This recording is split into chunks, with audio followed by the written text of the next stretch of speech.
அவங்க வந்துட்டு ஃபஸ்ட்டு வந்துட்டு என்ன சொன்னாங்க, ஃபஸ்ட்டு கான்ட்ராக்ட் ரோடு வந்துச்சு, சிமெண்ட் ரோடு வந்துச்சு. என்ன சொன்னாங்க, அவங்க மேலே போடுறாங்கன்னா வேணான்ட்டாங்க. இப்போ செகண்டு கவுன்சிலர் எடுத்துன்னு வந்து வேணான்னு சொல்லிட்டாங்க. இப்போ செகண்ட் என்ன பண்ணிக்கிறாங்கன்னா 26 வீடு இருக்குது. 26 வீடுக்கு 4 வீடு அப்ஜெக்ஷன் பண்ணிக்கிறது. அப்போது 26 வீட்டு 22 வீட்டு பெருசா, 4 வீட்டு பெருசா?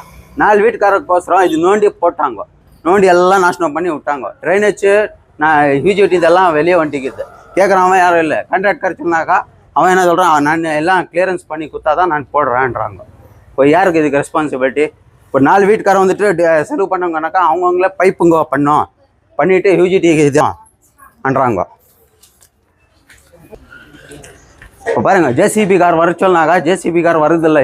கான்ட்ராக்ட் கார் வரானாக்கா நான் எடுக்கிறதில்ல, இது எல்லாம் கிளியரன்ஸ் ஆனால் தான் எடுக்கிறாங்கன்னு சொல்கிறாங்க. இப்போ எப்படி போகிறது, எப்படி வருது? கேட்குறவங்க யாரும் இல்லை. இங்கே எத்தனை வாட்டி சொல்லனா கூட பண்ணுறாங்கனாக்கா 15 நாள் 20 நாள் அப்பயே இருக்குது. நீங்கள் பாருங்கள், வீட்டுக்கிட்ட எப்படி போக முடியாது இந்த வீட்டுக்குள்ளே? அந்த வீட்டுக்காரர் நம்ம கஷ்டப்பட்டு அந்த கல் இதெல்லாம் தள்ளிட்டு உள்ளே போகிற மாதிரி இடம் பண்ணி வச்சுக்கிறோம். வந்து சொன்னாங்க கேட்குறதெல்லாம் யாரும் இல்லை. கேட்குறவங்களாம் யாரும் இல்லை. இங்கே எப்படி இப்போ நம்ம கவுன்சிலர் ஃபோன் பண்ணி சொல்லிக்கிறோம். அவங்க ஜஃப்ருல்லாக்கும் நம்ம சொல்லிக்கிறோம். எத்தனை வாட்டி போய் அவருக்கும் சொல்லிக்கிறோம். பட் பண்ணுறோன்றாங்க. எத்தனை நாள் பண்ணுறது? அட்லீஸ்ட் இது கிளியரன்ஸ்னா பண்ணோம் இல்லையா? கிளியரன்ஸ் இல்லை, ஒன்றும் இல்லைனாக்கா எப்படி? இப்போ இந்த சைக்கிள் எத்தனை வந்துக்கிறான், அவர் பால்காரர், அவன் எப்படி போக முடியும்? இந்த ஷீட் வீடு பால் கொடுக்கணும். வர 15 நாள் 20 நாளாக குப்பை வண்டி வரல, தண்ணி வண்டி வரல. பசங்க எப்படி போகிறது? நம்ம பசங்களுக்கு எப்படி ஸ்கூல் கூப்பிட்டு போகிறது? பாருங்க, டோட்டல் ஸ்ட்ரீட் பாருங்க. கமிஷனர் கிட்ட பேசிட்டு வந்து சொன்னாருங்க. இப்போ உங்ககிட்ட என்ன சொன்னாரு கவுன்சிலர்? போன வாட்டி கூட நான் ரிப்போர்ட் கொடுத்துக்கிறேன். இப்போ திரும்ப ரிப்போர்ட் கொடுக்குறோம். அவங்க நாளைக்கு வேலை ஸ்டார்ட் பண்ணுறாங்கன்றாங்க. இப்போ யார் ஸ்டார்ட் பண்ணுறாங்களோ நம்மளுக்கு ஃபஸ்ட்டு கிளியரன்ஸ் பண்ணி கொடுக்கணும். ஸ்ட்ரீட்டில் எல்லாம் ட்ரைனேஜ் தண்ணி எல்லாம் கலீஜ் வெளியே வாண்டிக்குது. எப்படி நடக்கிறது, எப்படி போடுறது? முனிசிபாலிட்டிக்கார் கூட வந்து பார்க்குறதில்ல. கவுன்சிலர் வந்து சொன்னார், அவருக்கு இது பண்ணிக்கிறோம். இப்போ நம்பருக்கு எத்தனை பேர் யாருக்கு தான் போய் சொல்கிறது சொல்லுங்க? கான்ட்ராக்டர் கேட்க மாட்டேங்கிறான். கான்ட்ராக்டர் கேட்கணும். வீட்டுக்காரங்களுக்கு நம்ம இதெல்லாம் வச்சிடறோம், இதை வச்சுட்டாக்கா நீங்களே செலவு பண்ணிக்கணும்ன்ட்டு வந்து கேட்கணும். சார், இந்த ரோடு இஷ்யூ ஒரு 3 நாள் முன்னே நான் உங்கள் மீடியாவுக்கு காமிச்சிருந்தேன் நான். பட் இதுக்கான எந்த ஒரு ஸ்டெப்பையும் யாரும் எடுக்கலை. அதனால் இன்றைக்கி நான் வந்து இங்கே தர்ணா பண்ணலான்ற ஒரு முடிவில் வந்திருந்தேன் நான். அப்புறம் என்னோடய ஃப்ரெண்ட்ஸு எல்லாம் சேர்ந்து இல்லை, ஃபஸ்ட்டு இதுக்கு வந்து யாராவது தெரிவிக்கணும் அப்படின்ட்டு இதை பண்ணி, சரி நாங்களும் அது தகுந்த மாதிரி லெட்டர் ரெடி பண்ணி அது கன்சர்ன்டு யார் கமிஷனரு, பிரசிடெண்ட்டு இவங்களுக்கெல்லாம் லெட்டர் கொடுத்துருக்கோம். கொடுத்துட்டு இப்போ கொடுத்த பிறகு கமிஷனரும் பேச வேண்டிய பேசினார். திரும்பி நானும் பேசுனதுக்கு அவர் district incharge, minority district incharge, அவர் என்ன சொன்னாருங்கன்னா, இதே போல் நாளைக்கு காலையிலே நான் வரேன், மத்தியானம் வந்து கான்ட்ராக்டர் நான் அமுச்சு வச்சு அது என்ன இருக்குது உங்களுக்கு ஒரு 2 நாளுக்குள்ளே முடிச்சு கொடுக்குறேன் அப்படின்ட்டு அஷூரன்ஸ் கொடுத்தாரு. இன்னைக்கு ப்ரொசீடர் இவ்வளோ தான் இருக்குது. இன்கேஸ் இது வந்து ஆகலைன்னா இதோட பெரிய போராட்டம் வந்து நடக்கும்.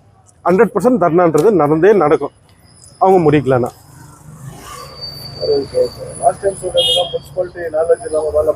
ஆமாம் சார்.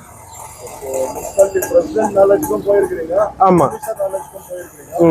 அவங்க பேசுறதுல உங்களுக்கு என்ன, உங்களுக்குன்னு மனசு திருப்தியானது ஏதாவது அந்த பேச்சுவார்த்தை நடந்ததா? கண்டிப்பாக சார். அவங்க நாலேஜுக்கு இது போகல. என்ன இருக்குது, இந்த ரோடு எடுத்ததெல்லாம் அவங்க நாலேஜுக்கு போகவே கிடையாது. இப்போ அவங்க வந்து அஷூரன்ஸ் கொடுத்துட்டாங்க. அவங்களும் பேசினாங்க, யார்கிட்ட பேசினாமோ கன்சர்ன் அத்தாரிட்டிஸாக பேசின பிறகு அவங்களுக்கும் அந்த ஹையர் அஃபிஷியலுக்கும் தெரியாது இங்கே என்ன நடந்திருக்குன்றது, அவங்களுக்கும் தெரியாது. அப்புறம் இந்த லிங்க்கெல்லாம் நான் ஷேர் பண்ணியிருக்கேன் அவங்களுக்கும். அவரும் வந்து ஸ்பாட்டுக்கு வரேன்னு இருக்கார் நாளைக்கு காலையிலேயே. ನಮ್ಮ ಇಲಾಖೆ ಏನು ಸರ್ ಸಂಬಂಧ? ಇಲ್ಲ, ನಗರಸಭೆ ಲಿಮಿಟ್ ಒಳಗಡೆ ಅವ್ರು ನಮ್ಗೆ ಮಾಡ್ತಿರೋಂಥ ಸ್ಕೀಮ್ ಅದು. ಮೈನಾರಿಟಿ ಡೆವಲಪ್ಮೆಂಟ್ ಡಿಪಾರ್ಟ್ಮೆಂಟ್ ಅಂತಲೇ ಇದೆ. ಅಲ್ಲಿಂದ ಡೈರೆಕ್ಟಾಗಿ ಹಣ ತಂದು ಏನು ನಿರ್ಮಿತಿ ಕೇಂದ್ರ ಅಥವಾ ಯಾವ ಮೂಲಕ ಟೆಂಡರ್ ಕರೆದಿರ್ತಾರೋ ಆ ಟೆಂಡರ್ ಮುಖಾಂತರ ಅವರು ಕಾರ್ಯಗತಗೊಳಿಸ್ತಾ ಇರ್ತಾರೆ. ನಾವು ಇವ್ರಿಗೆ ಇಲ್ಲಿಂದ ನಮಗೆ ಒಂದು ಆ್ಯಕ್ಷನ್ ಪ್ಲ್ಯಾನ್ನ ಕಳಿಸ್ಕೊಟ್ಟಿರ್ತಾರೆ, ಇಂತಿಂಥ ವಾರ್ಡಲ್ಲಿ ನಾವು ಎಕ್ಸಿಕ್ಯೂಟ್ ಮಾಡ್ತೀವಿ ಅಂತ. ಅದರ್ವೈಸು ಬಟ್ ಏನಂದರೆ ಕೊನೆಗೆ ನಾವು ಏನೇ ಮಾಡಿದ್ರು ಆ ರೋಡ್ ಆಗಲಿ ಡ್ರೈನ್ ಆಗಲಿ ನಮ್ಮ ಸಿಟಿ ಲಿಮಿಟ್ ಒಳಗಡೆ ಮಾಡೋ ಅಂಥದ್ದು.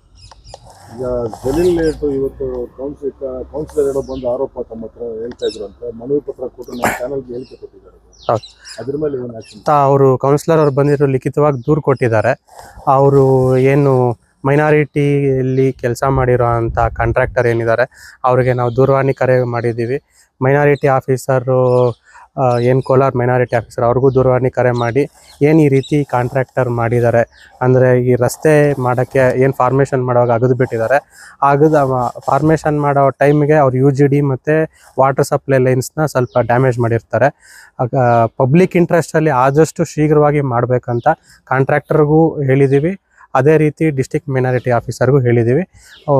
ಕಾಲಾವಕಾಶ ಕೇಳಿದ್ದಾರೆ, ಕಾಲಾವಕಾಶ ಒಳಗಡೆ ಮಾಡಿಕೊಡ್ತೀನಿ ಅಂತ ಹೇಳಿದ್ದಾರೆ. மக்களுக்காக நாங்கள் வந்து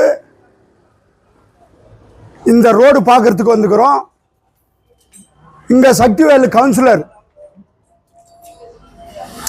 இந்த சக்திவேல் கவுன்சிலரு ஒரு முனிசிபாலிட்டியுடைய மெம்பர்ஸு இந்த கவுன்சிலருக்கே தெரியாத இந்த ரோடு வந்து நோண்டிக்கிறாங்க. இது தவறு இல்லையா? ஓட்டு போட்ட மக்கள் யாரை கேட்குவாங்க? கவுன்சிலரை கேட்குவாங்க. கவுன்சிலருக்கே தெரியாத வந்து ரோடு ஆகிக்குதுன்னா இது யார் நாலேஜில் ஆகிக்குது? இது சொல்லணும் இல்லையா?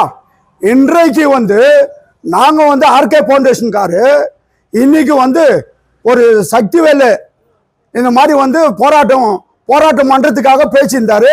நாங்கள் வந்து ஆர்கே ஃபவுண்டேஷன்காரர் எல்லாம் சேர்ந்து நம்ம தலைவர் மோகன் கிருஷ்ணா எங்களெல்லாம் அனுப்புனார். அவருக்கு சக்திவேலுக்கு ஆதரவு கொடுங்கன்னு நாங்கள்லாம் சேர்ந்துக்கின்னு முனிசிபாலிட்டி போடலான்னு வான்னு கூப்பிட்டோம். அங்கே வந்து சக்திவேலு கமிஷனர் பார்த்து லெட்டர் கொடுத்துக்கிறாரு.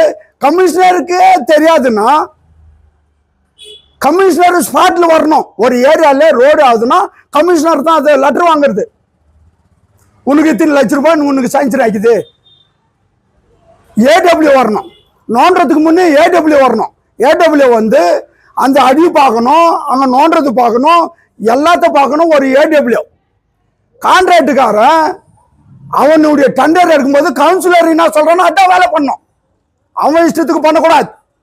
இன்னைக்கு டைனேஜ் இல்லைன்னா மக்களுக்கு வச்சுது அந்த டைனேஜ் எங்கே போவோம்?